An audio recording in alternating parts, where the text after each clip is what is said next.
Hey, it was Gucci and the Coochie. Are we recording audio? Yes, we are. Okay, cool. So, yeah, let's talk about the shit. So, when I'm talking about the daily direction, why I said I'm bullish on the daily is because of this.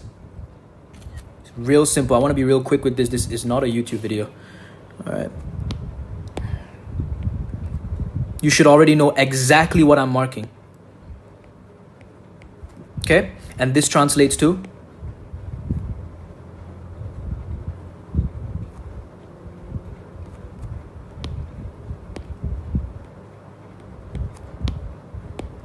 You should know exactly what I'm marking right now.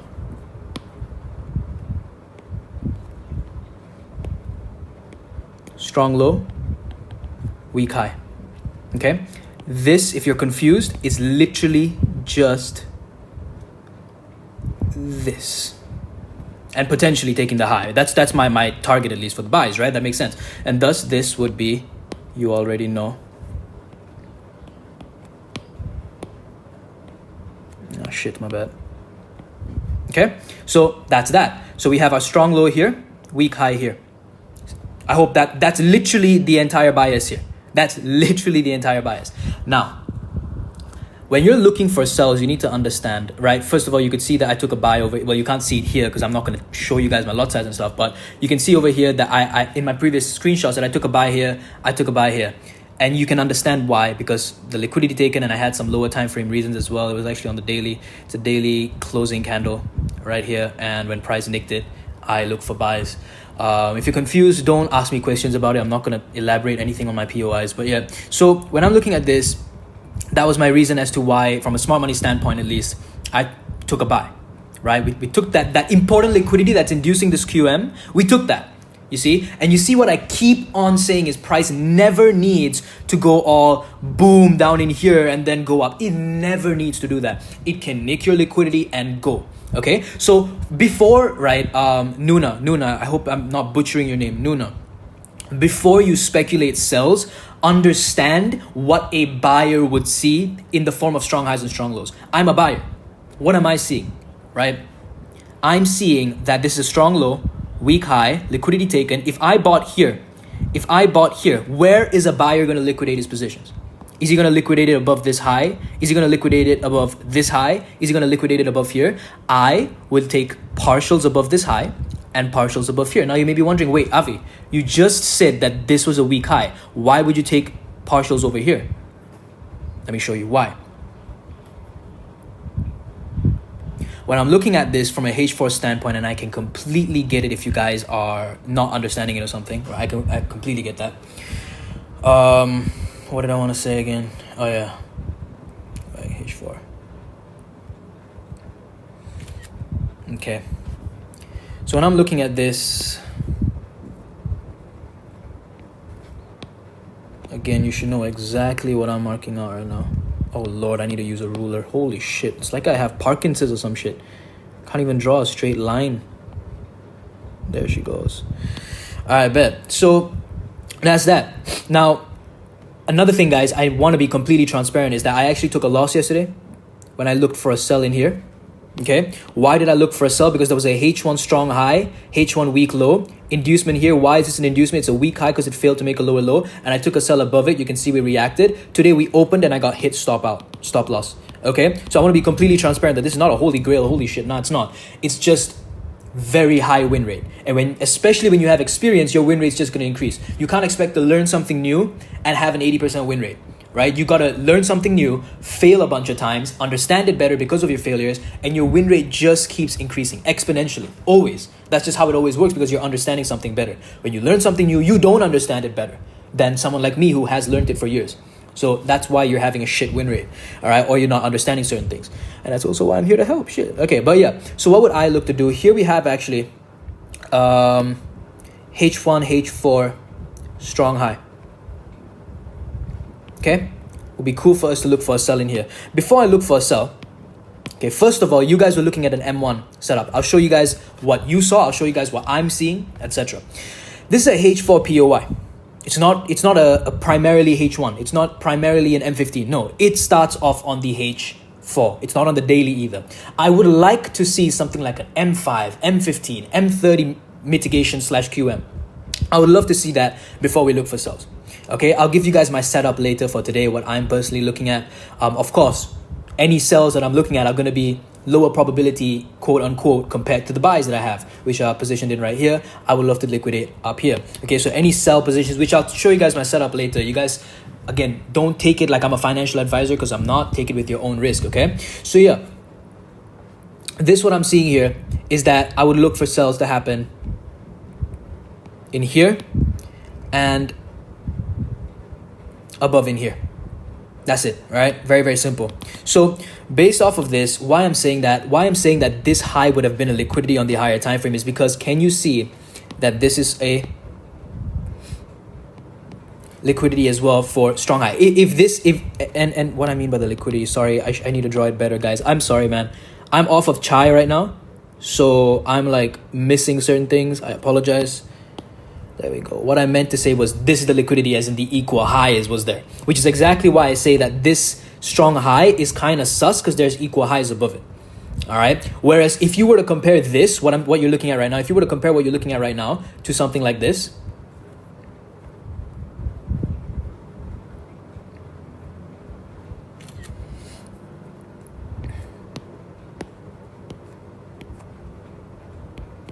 can you see how like it's so you're just so sure about shit? Like you're just so sure. Strong high, weak low, take a sell, liquidity. Like there's no question about it. But is this one as clean as this? No, it's not. Is the one on the right as clean as the one on the left? No, it's not. Okay. Where would I personally look for sells? I'll tell you guys. Where I would personally look for sells. I would look for sells around this area here. All right. I would look for sells around this area here. Why the one at the top? Why? I mean, you guys could probably understand why the one at the bottom, right? Because H4, H1, strong high. Can you look at the M15, right? Okay, so I would probably look for some sells in there. Okay, again, manage your risk. I'm not telling you guys follow me to live trade. Nah, right? I understand my risk, and I understand how to always keep my account positive regardless of the, you know what I mean, entries that I make. And if that one doesn't go to plan, or if I pussy out of that trade, why am I looking at the top one? Bro, these zones need to be bigger, fam. Okay, yeah. Oh, God. Bam, there we go. Okay. Why the top one? Because we have this H1QM as well. Inducement by this liquidity where my crosshair is on right now. Liquidity taken, strong high, breaking structure, weak low, or weak low all the way down. And liquidity inducement. What is safe? I'm literally showing you guys the most high risk setups that there could be. What is safe then? What's safe would be price going inside one of these two zones and then reacting.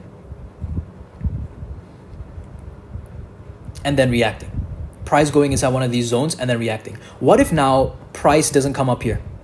Avi, you said literally don't over refine your zones, but you're over refining the zone. I get what you're saying, right? What I would do then is observe what structure is broken here. For example, if we go to the M15, we see something like this structure here, boom, get broken, something like this. Although I don't think, even if it does happen, I'm most likely not going to enter it. I would prefer for the higher ones, right? That's what I mean, by the way.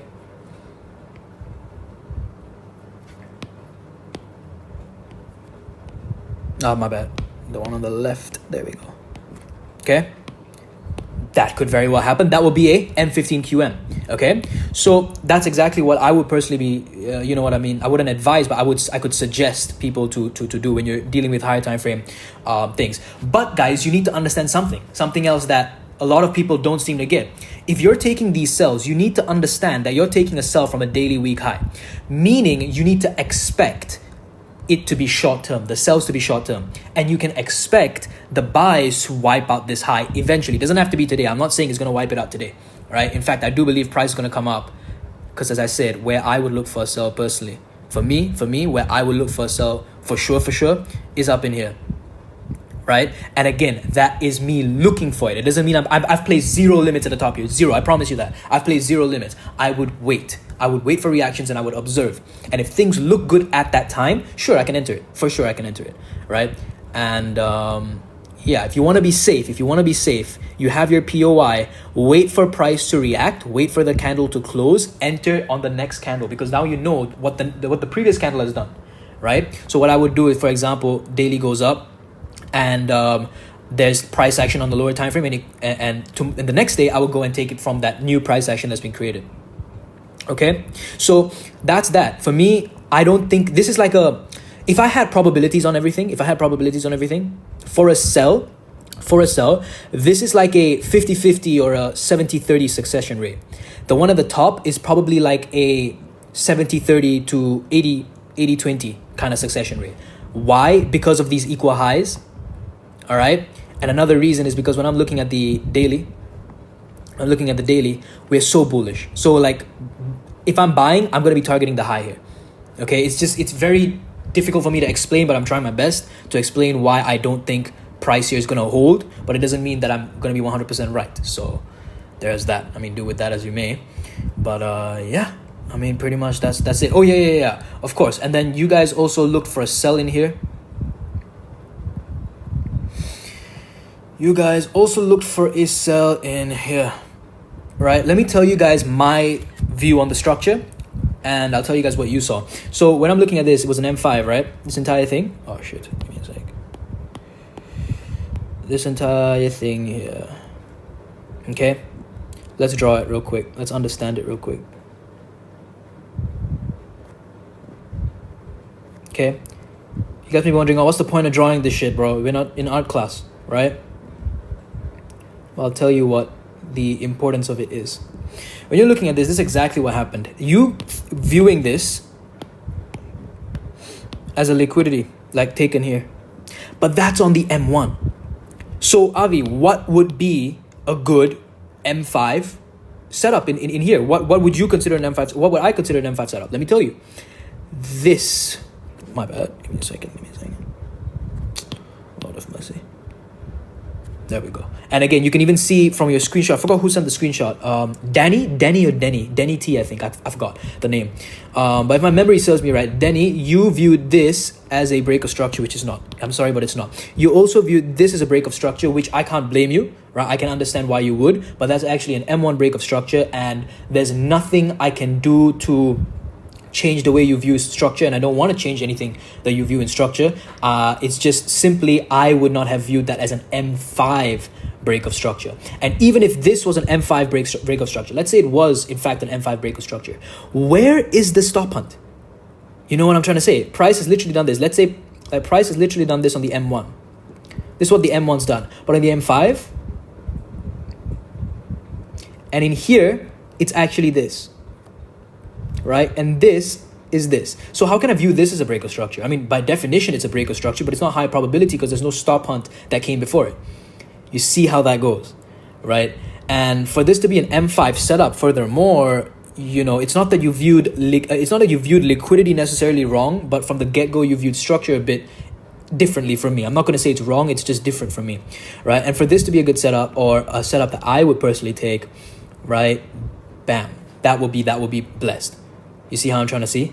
So, I mean, yeah, it comes down to experience. And again, as I said in the beginning of this video, bro, don't even fret that, you know, you're not getting the strategy, or, you know, you're not understanding it, because you're going to face the same old thing with any strategy that you do. It doesn't matter what, but with any strategy that you do, you're going to face the same thing where you learn something new and you can't get it. You can't understand it as well as the person who's teaching it to you. So, of course, you're going to feel like shit, but you need to understand the person who's teaching it to you, or whatever it may be, he's had experience. He or she has had experience, years using the same old thing. You've just come in here and learned it. You're not going to get it 100% or get it, you know, with a high succession rate off the get-go, right? Which is why I say backtest. Backtest this stuff and you will see how consistent things can be, right? So I'm actually going to break down some stuff on YouTube for EU. Very, very clean.